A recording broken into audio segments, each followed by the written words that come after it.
Hello, Earthlings. My name is Tom. I'm on the web at tdjacobs.com. As I record this, it's just a few hours before the winter solstice of 2022, so forgive the mood lighting. Just imagine we're having a Pop-Tart over candlelight or something. Um, so I was just typing out a message about why the solstice may seem different to many people. I'm observing in myself that inward call of the solstice energy where to gather our energies and marshal our energies and calm down, right, for the rebirth of the solar principle, right? The sun like goes away and then it comes back. I'm observing that every year I try to take some time off around the solstice. When I was doing my forecasting service, I emphasized to people, it's important. I mean, I've been emphasizing this since I started teaching, but it's really important to not be running around in circles the week before the solstice. Meaning a lot of us, maybe with our holiday plans, maybe we do that. But then we maybe want to unplug a little bit, and then we feel disconnected, or we're not sure how to participate, blah, blah, blah.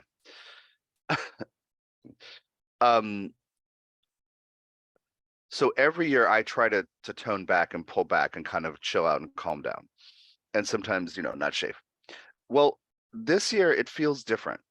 And I wouldn't do this message unless I was noticing in a bunch of other people, it also feels different to them, and they don't know why. So they didn't have a sense of why this year is different. And most of those people hadn't noticed, like really noticed the call to go inward with the solstice and chill out and calm down. So I thought, and then I've also had on my list to do a 2012 Mayan calendar update, because Aquarian Age transition update, essentially. So anyway, you're going to get that all today. I don't know if it's going to be long or short. I don't know. So enjoy your Pop-Tart. Okay, so each of the astrological ages lasts about 2100 years. There are people who will define those dates for you. I'm not one of them. In working with Hermes, Ascended Master Jehudi, Merlin, Saint Germain, Thoth, Toth, and working with that being, he says, go by your feeling of it. And hint, hint, it's already starting. The transition is starting. And some will wake up here, some will wake up there, whatever. Eventually, it's a collective awakening. And it's not a magical time where everybody suddenly understands each other and has compassion for each other. And, the most popular song is Kumbaya, sung around all fireplaces and hearths. It's not this magic transition. So it starts with some here, some there, some there. Eventually, you have collectives growing, right? So he says, live as if it's already happening. And so I've been doing my work, my practice, my astrology work and teaching people how to basically live in the Aquarian age, whether or not they're ready to see that, or if it's happening for them, if they're already kind of waking up. And I've grown this practice to this global practice where people are waking up. People do want to understand these other perspectives. And so I'm watching it spread. Okay. So so Jehudi was right. He's like, just act as if it is happening, proceed accordingly. So one of the major things is that you, in the Piscean age, you allow information to trickle down from above. Hierarchical structures where you receive instruction, you go with the flow. Think about that Pisces energy. You go with the flow. Now, it may be doing what looks normal, but it may just be going with the crowd. In a certain way, fitting in without sometimes critical thought. And this is not to malign anybody, but the urge to be swept in a direction is a natural part of the human psyche anyway. You all have Neptune in your birth charts. You all have Pisces somewhere in your birth chart, and a 12th house. So you have, I was like, what's the third thing? So anyway, it's natural for us to need a sense of meaningfulness and to perceive that we're part of this greater whole, one kind or another, however we perceive that, and to want, but really to need, to merge with it. So that's a natural part of the human psyche. So during the Piscean age, roughly the last 2100 years, roughly, there have been different opportunities to do that, to submit to the flow happening around us, the tide, the current, the undertow, whatever, of something going on around us. So it's natural during the Piscean age, we find ourselves part of things that maybe we wouldn't have critically analyzed or didn't think about or didn't really choose. Again, I'm not trying to malign anyone's character for being uncritical or being like gullible fish or something, but I just want to point out there's an ethos to that age. The things that take off are about going with the flow, merging, falling into the flow of something. We can even see that in terms of, you know, the how many of us and how deeply some of us rely upon social media for a sense of connectedness to the world. We fall into it. And I was actually somebody messaged me the other day through social media about something I care about, and I got to get back to her and say I cannot use Facebook for messages because anyway, but it's constantly changing. And I'm not so old that I'm having a who moved my cheese moment. It's more like it's a tool. I want to use the tool, but I'm actually the tool for them. I actually got pulled into their slipstream, and I'm a research nodule, right? Whereas they change things, they're tracking how things are going because they're always trying to optimize, blah, blah, blah, update everything. They're trying to keep me they're trying to keep me engaged, where I'm trying to use it as a tool, and I can't use it consistently as a tool. So my second house Scorpio sun says, F this noise, I'm out of here. Because it's not practical if you can't ever find what you're looking for. Or it gives you a notification, you click on that. Anyway, so I find out once I'm in it, not working for me. But it's totally normal to find ourselves pulled into something before we understand what the larger implications may be. Okay, now slowly we are in a collective transition to the Aquarian age. It is not, again, kumbaya, wishing for the best, sitting around campfires and hearths and hoping for the best. The Aquarius process. Oh, and by the way, the thing goes backward. It's called the precession of the ages, precession of the equinoxes, whatever. So Age of Pisces is preceded by Age of Aries, followed by Age of Aquarius, just FYI. Okay. And there's a lot you can read about that, the technical parts of it. And again, some people will offer dates, other people will have different dates.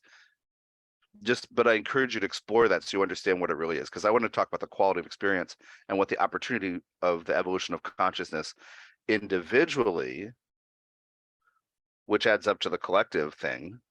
I want to talk about that. So you have been going with the flow. You have found yourself within certain structures. You have found yourself within certain systems. You have found yourself swimming in pools of consciousness, so to speak, with people who are or are not like-minded, but you're all in the same boat together. The transition to Aquarius that happens with one person at a time. Meaning, again, it's not like overnight we're going to wake up tomorrow morning and it's going to be a new age, right? It's some people wake up here, some people wake up there. Aquarius is that necessitates realizing, wait, I don't belong here. Wait, I've been here the whole time, but I don't fit here. Or waking up and other people saying, oh my God, you've been here the whole time. You don't belong here. This isn't your path. This might not be your home. Now, either way, it can be wonderful or tragic feeling, right? If somebody wakes up, if somebody, says to you, oh my God, you've been here the whole time. You don't belong here. You might say, oh my God, you're right. That's the problem. Oh, great. I'll go over here and be happy, right? So it can be a positive to be told you don't belong, but it can also be difficult. Or if you wake up and say, oh my God, I don't belong here, what am I going to do? Fear, fear, fear. Okay. Or, oh my gosh, no, that's right. I don't belong here. What a relief. I now understand.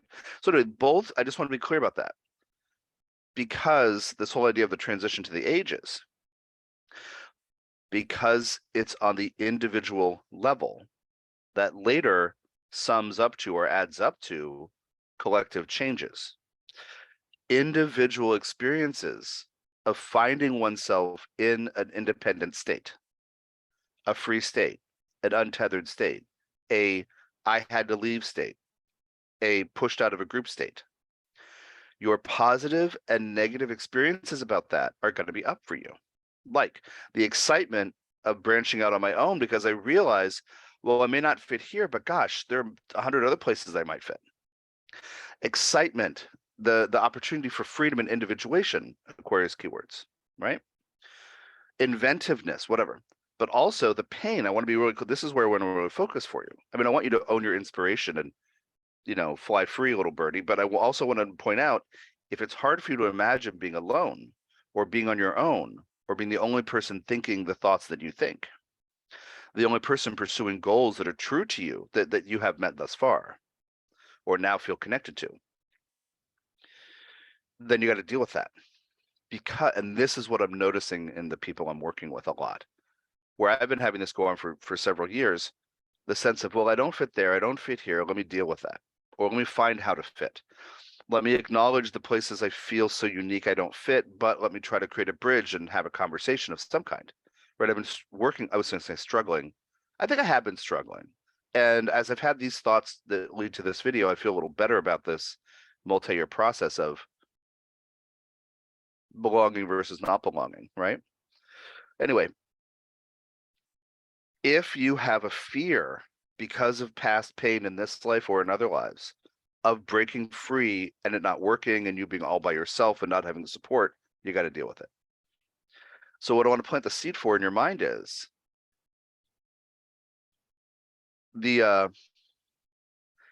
all the souls are part of this, what we call in our workshop over here, the conspiracy of love between souls. So if you have to disconnect from where you don't belong, you should assume there is a different place you do belong, because other souls want you to learn what you're here to learn, just like your soul wants them to learn. All the people, the conspiracy of love between souls expressed in human form, and also spirit guides and beings that hang out to help. So what I'm getting at is, if you don't fit somewhere, or you really must break away from something but have fears, you are hereby officially invited to confront the lack of or heal the bruising to your willingness to have faith that you have all the support that you need, that you are supported, that everything that's happened to you in your life is actually support for your individuation evolutionary path, your soul's journey. So those of you who know who you are. What if I say, well, if you're afraid of breaking free and risking, you know who you are. So I'm just saying to you, please assume you have the support that you need. Please assume that what somebody says, when a door opens, a window gets broken by a baseball. No,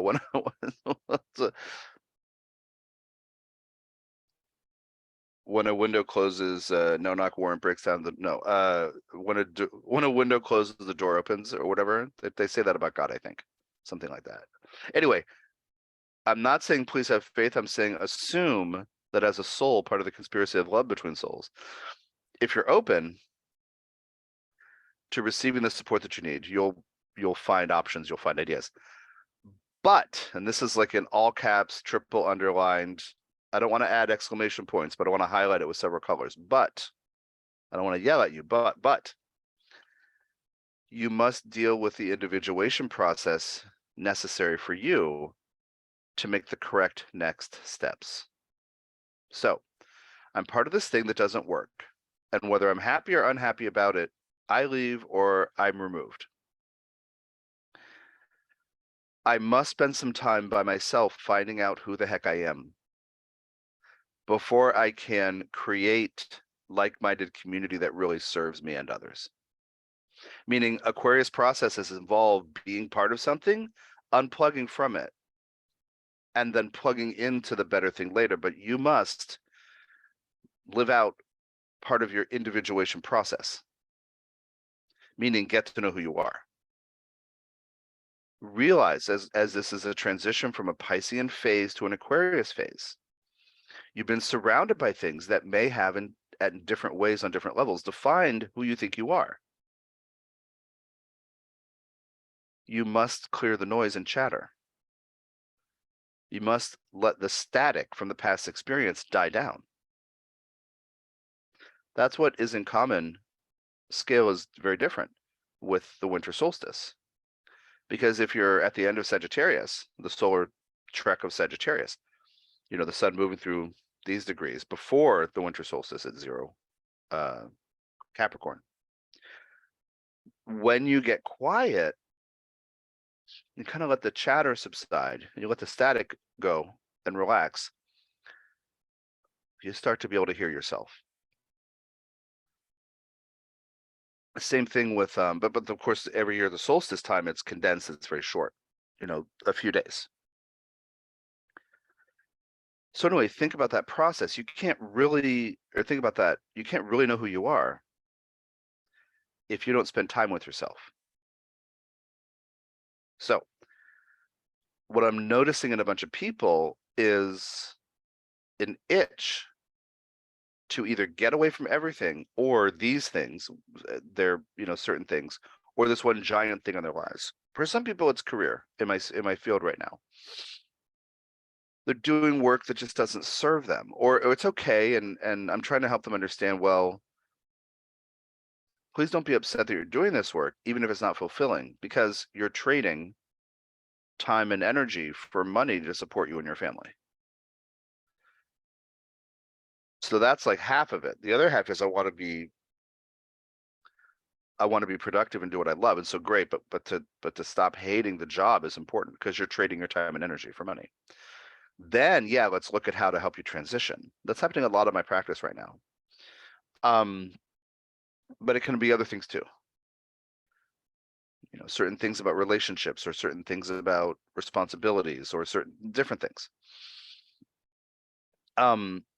Yeah, my nose is itching. Wow. Okay, so you must get to know who you are, this individuation process, before you know what the right next step is. That can be lonely. In terms of the solstice energy, it's like being a hermit for 2.5 to 4 days, right? Maybe a little longer, maybe a week or two. And then the world kind of calls you back in, and you're like, yes, I can start answering the phone again and responding to emails, whatever. But in terms of this transition, it's deeper. Because what is bothersome about being connected to things that don't, structures, things, activities, behaviors, ways of living, that don't really offer you freedom to individuate, is that you feel your life isn't meaningful, and you crave a sense of meaningfulness.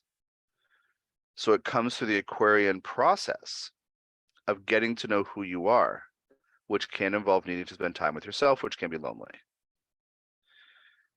So I want to say to you, be prepared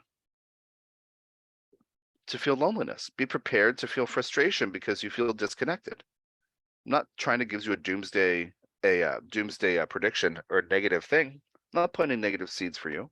I'm saying if you really want to find the correct path, the correct version of like-minded others to connect with again or anew, like I've always wanted to do that. If you really want to do it, right, but you feel far away from it now, individuate, get to know who you are, who you're not, and make peace with your choices from the past and present. Forgive everybody if they threw you out. Forgive yourself if you did something that got you thrown out. And move forward, knowing exactly who you are, what your goals are, what your priorities are, with a deeper sense of self-respect and a deeper sense of commitment. And that's not the way I want to say it. What's not commitment? Well, yeah, commitment, but being aligned with meeting your goals to create the sense of meaning that matters to you. Now, this doesn't happen in a vacuum, but sometimes in the beginning of the process, or the middle of the Piscean versus the Aquarius process, it's lonely. It doesn't happen in a vacuum. You're not the only person. I mean, I think about this way that I do the work I do, and it has been this Aquarius kind of path. I've certainly learned from humans. I benefited from humans, but at a certain point, I had to sit down with the Ascended Master I channel, the Hermes, Jehudi, blah, blah, blah. And I had to reorient how I think and why and where it comes from and what I do. Well, then again, it doesn't happen in a vacuum. I'm not on my own because now there's a community that supports me and students who say, I want to learn what you're doing. Can you teach me this? Can you teach me this? I'm like, I'll try. So it is not that you are destined to be alone if you must now withdraw from something and it's lonely. But to find the right like-minded others, to find like-minded others, the right situations, you must find out who you are. And again, if you have wounding about being kicked out of groups or being ostracized or burned at the stake or anything like that, or being forced by family systems in past lives to conform or this life, if you have those kinds of beliefs wrapped around emotions, which is how I define karma, then this might strike you as a very difficult thing. You might have, fears. And my version of dealing with this stuff isn't, put on your cape and, charge forward anyway. My version of courage isn't whatever, you have fears, but you do it anyway. My version of strength and courage and confidence is, okay, you have these fears. Listen compassionately to those parts of you to unwind the past tensions and get them to be allies and understand that their lives are not your lives. Their fears are not who you are. Then put on your cape and go out and change the world when they are your allies. So I don't say ignore your fears. I say let's effectively deal with those fears. And this is the parts work I talk about in all my work. So great. So that's the solstice bit. I do want to talk about an Aquarian Age update. Well, the Mayan calendar update, Aquarian Age update, which I've been doing a little bit here, but I wanna kind of take you back. I'll take you back about 12 years in the work that I do, maybe 13-ish, I don't know. The very earliest videos of mine on YouTube, which are there, I mean, the earliest ones I put up are still there, and most of them had to do with, and that was, I want to say 2010, 2011. I don't know if they started, I don't know when they started. Anyway, there's a series of maybe 9 or 10 or 12 on Mayan calendar stuff, because people were talking about the end of the Mayan calendar and what was going to come in 2012. And I sat down in 2008 with Hermes, Jehudi, Saint Germain, Thoth, and said, hey, can you help me understand, thanks in advance, can you help me understand like what this is? Because I hear people talking and I don't feel like it's going to be this major event that people are saying it is, but we want something to look forward to. We want to know there's a mystical something. Can you help me understand this? He said, sure, here's a teaching on Chiron. And I was like, that's cool. And I wrote it down. Thanks. And I came back a few weeks later, and I was like, hey, thanks again. Can you help me understand the 2012 thing? And he was like, oh, here's part 2 of the teaching on Chiron. Anyway, this happened, I think, about a half dozen times. And by the end of it, I didn't have anything on 2012, but I had a teaching on Chiron that actually was about 2012. So let me just give you this recap. And you can check out those other videos. I stand by everything I said in those videos that I learned from Jehudi and put into practice, whatever that was, 2010 or whatever. But my whole Chiron teaching comes from Chiron being this opportunity for us to understand our compassionate natures as humans, our energetically sensitive natures, empathic, energetically, emotionally aware parts of ourselves. And in the chart, in an important way, I treat Chiron as the energetic antenna. If Mercury is a perception function, Venus is the relating function within you, part of your psyche. Right? The sun is the shining solar leadership function, whatever. Saturn is the discipline structure function. Chiron is the energetic antenna, where you're sensitive to energy, which means emotion too. Wounding and healing, go check out my teaching, Chiron 2012 in the Aquarian Age, the key on how to use it. Go check that out, and the Chiron course on tdjacobs.com, and all of the Chiron stuff on YouTube. Go check out that to see how I treat Chiron as I take you beyond wounding and healing. For me, they're byproducts of the energetic sensitivity. It's a really important story.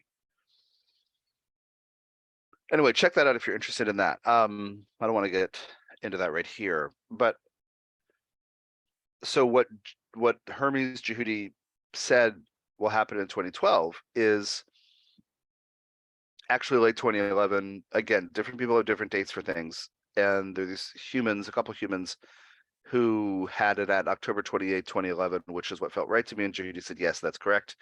But anyway, we think it's 2012 because of different calculations. Anyway, the point is, I don't argue dates about things. I don't look at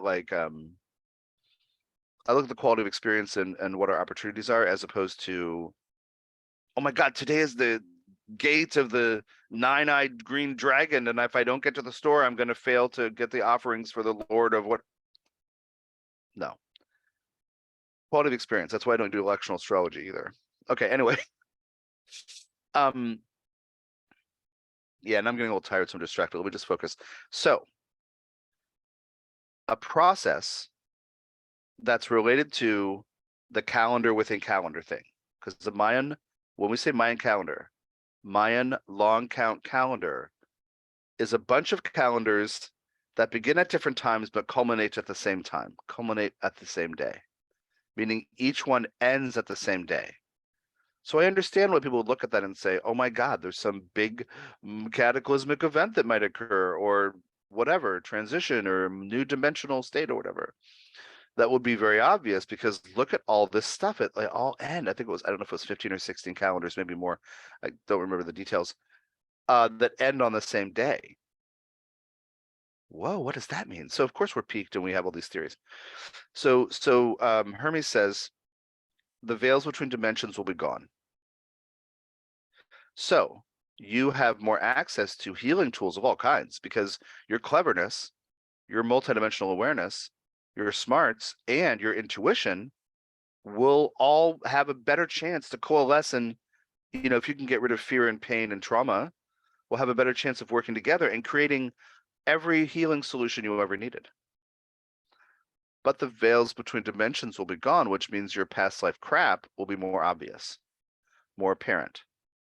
And the way he said it was, and this is what I say in those videos 11, 12, 13 years ago, is that you,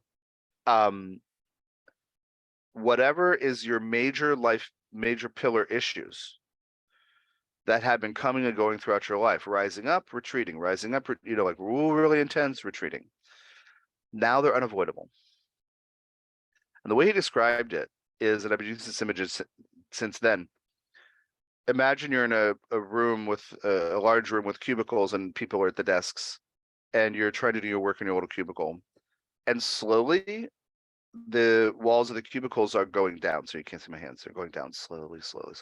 So whereas before you might hear your person across the wall from you, you might have periodically heard her on the phone, or whatever, the sound of her typing or whatever.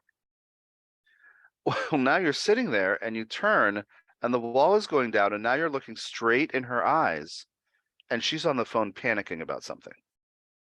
And you are surprised, and well, that's a past life self of yours, a portion of your consciousness. The wall represents a separation between your conscious self and your unconscious self. The vast reservoir of unconscious material that you have been collecting through these millions of lifetimes, it's all rooted back to your soul. Now, your soul cannot be wounded in the model of soul that I teach from Hermes, Jehudi, etc. But your etheric, your energetic bodies can totally carry crap, wounding, belief crap, trauma, self-judgment, whatever. So what you could before experience coming up and then going down again. So, oh my gosh, no, it's not void, it's emergency. No, it's not. Now is unavoidable. And that's the state we've been in since October 28, 2011. Some people would report, yeah, it was 2013 when I realized I couldn't avoid this issue. Or some people might say, yeah, it was like September 2011. So again, not focusing necessarily narrowly on that date, but that's when the Mayan calendar ended. And both the opportunity to develop all the tools we need.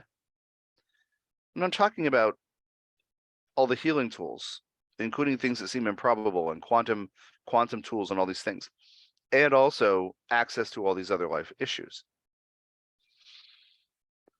all opens up. The cubicle walls are gone, and you're looking at your past life self screaming on the phone about how she's afraid of something, and the walls are closing in on her, and you're like, ah. So anyway, or arguing with her sibling or parent, and you're like, I'm just trying to get these TPS reports done, and you can't focus because somebody's yelling, because somebody, well, that's your other life self in your energy field. Okay. So where are we? Now here's the update part.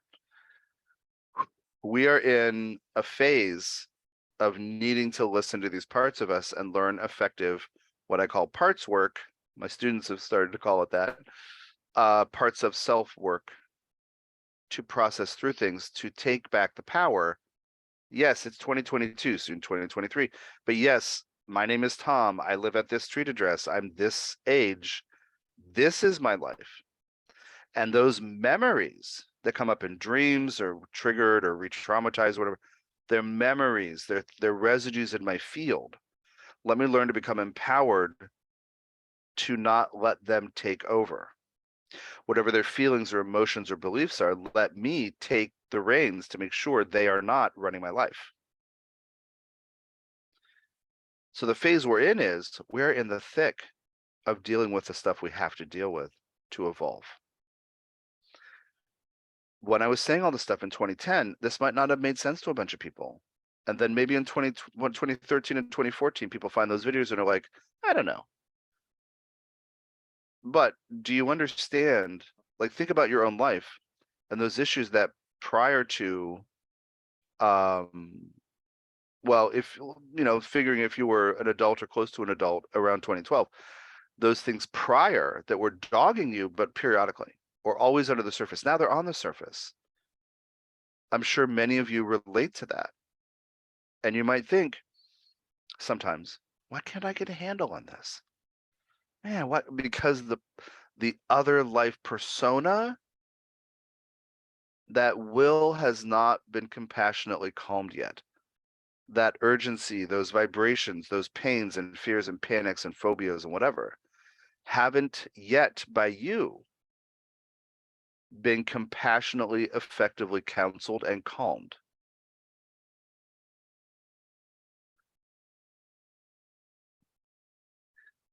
So you are not your emotions, but you feel them and are often filled with them. Okay, that's a fact. But if you could understand you are not your emotions, and if you can get grounded in whatever way works best for you, I do the program crystals, the tiger iron, I do the meditation tools, you know, you're better able to remember you're not your emotions if you're grounded. And then if you can compassionately counsel these parts of you, you're in a much better place to not let them take over. Where we are now is in this space, and going forward, there are more things that will come up. I'm not trying to scare you, but I'm saying you are richly layered, multi-dimensional consciousness. You are not your name with your job and your car and your cat and your friends and your family. You are consciousness that exists across time. And so this Aquarian Age update, this Mayan calendar update, is to share with you there are tools to work with. But you must know, you must get grounded, and you must know you are not your emotions. That's where to start. And then counsel the parts of you. I specialize in this. And if you've come across notice of the classes I teach called Higher Self Protocol, learning to open to and work with spirit guides is a subtitle to the first one.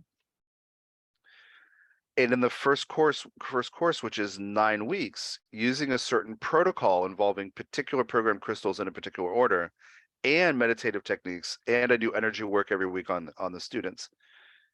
And basically I teach you how to deal with fear, regret, guilt, shame, self-doubt, whatever makes you feel small, etc.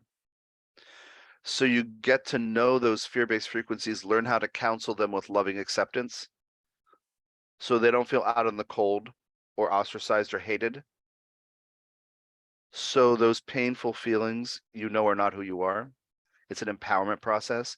At the end of that course, you're able to hear your own guides.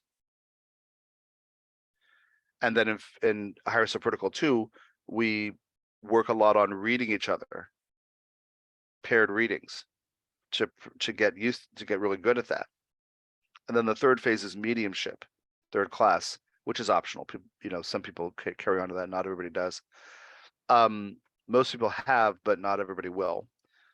But if you do want to study mediumship with me, for example, I haven't taught a lot about it, but it's a really important thing close to my heart about clearing spirits who may be stuck or don't feel like they deserve love, so don't cross over into the light. That's a passion project of mine. But anyway, so Higher Self Protocol 1 teaches this parts work process. I know they're going to fill up quickly now that I'm mentioning this, but there's a class that starts on January 8th, I think, 2023, with 2 spots open in it. I only do this for 7 people at a time. Sometimes 6 or 8, but usually that's about it, 7 at a time. So anyway, so if you happen to see this, and I'll link in the description, I'll link to that. But anyway, stay tuned for future offerings if this appeals to you. This video obviously will be on YouTube a lot longer than that class. But I'll put the link to the page, which will have dates, updated over time in the description. But anyway, that's where we are. We are in conceivably a several 100-year process of the transition, where I'm still working on my stuff and my parts and my emotions and the other life stuff. I'm occupied with it quite a lot, actually. And yet I've been able to gather and codify tools to help you start your process or get a handle on what's happening. But this is a process where some people are waking up, some people are not yet there. Some people are ready to say, okay, I'm ready to own this guilt and transform it. Some people are not ready, and that's okay too. That actually leads me to the last thing I'm going to cover on this video, because somebody mentioned this to me yesterday. We're talking about this multidimensional living, and my client said, she said, well, I mean, it kind of concerns me when people say stuff like, we'll be living in 2 realities or 2 worlds. And I said to her, don't be upset about that. Just understand that it's actually happening now. It's not like it's an actual bifurcation. It's that some people are living multidimensionally and some people aren't. This awareness of these other things, awareness of energy, awareness of how the body manifests things, listening to the language of the body versus just assuming it's a machine that's breaking down, learning how to heal things, it's in the way I don't remember exactly how I said it to her, but it's already happening, but not in some grim way where you can't talk to other people, but you may not be able to connect with them because you're on different levels. And I don't say that with value judgment. And I encourage you also not to say that with value judgment. Because let's say you're on what you consider a spiritual path and you are headlong, is that right? You are head on or headlong confronting, straight up confronting what you need to do. And maybe your loved ones aren't.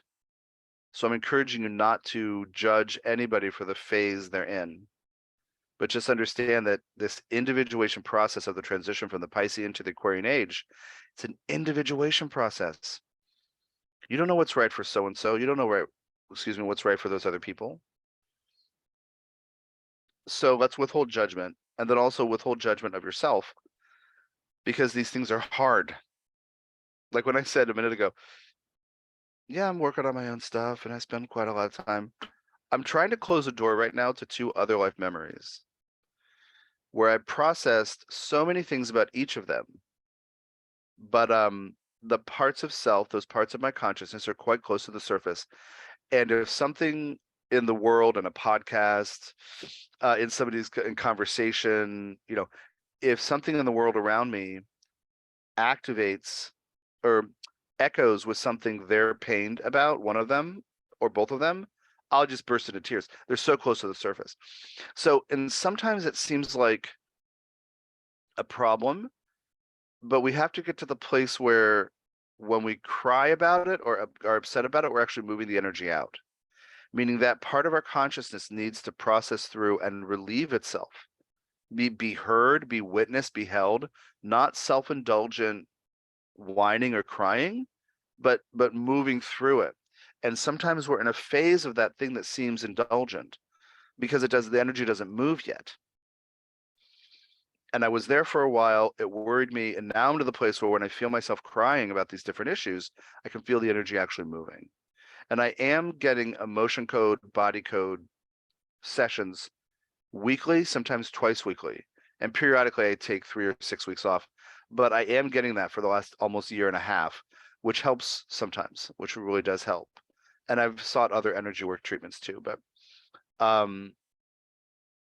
if you feel full of emotional crap, and I do energy work on people too. When I went to get that energy work, I took some time off, but I am doing energy work now too. And you can check those options out on my site, ttjacobs.com too. Anyway, thanks for your time and energy on this update. Yeah, take care of yourself and listen with compassion to all parts of you while you know you are not your emotions. It's going to help. Get grounded, get Tiger Iron. Join the Higher Self Protocol 1. Join the Root Chakra Incubator. I'll put the link to that too, which is a very serious deep dive into root chakra issues. The foundation of our consciousness, the foundation of our lives, goes into family and community issues and body issues, and am I willing to be here, and how can I stay stable in my field? So good. I'm at tdjacobs.com. Hope to work with you soon. Take care.